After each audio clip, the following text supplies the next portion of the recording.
Hello, welcome to our channel, ZETSAW. Today, I'd like to introduce handy H-200 DAIKUME to you. This is a compact saw. The whole length is 380 millimeters, so it is suitable for the work in narrow space. In Japan, when we want to cut the studs with cross H-265, the end of the handle hits the stud.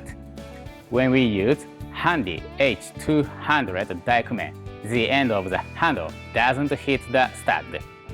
Many users use handy H-200 DAIKUME for woodworking and DIY overseas. For example, we can cut studs whose space between them is 455 millimeters. It is the best size to cut them because Japanese carpenters need short handles. Next, I'd like to introduce V-Handy 200 DAIKUME to you.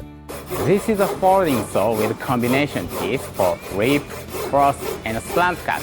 It has bi-angle adjustment, so we can cut wood on the ground like what I'm doing. These are the saws that can be used to cut what we can't see. For example, when carpenters want to make windows, there are some studs inside the wall, so it is suitable. These are how we use the saws. Alright, this is the end of the video today. Please subscribe to our channel and like. Thank you for watching.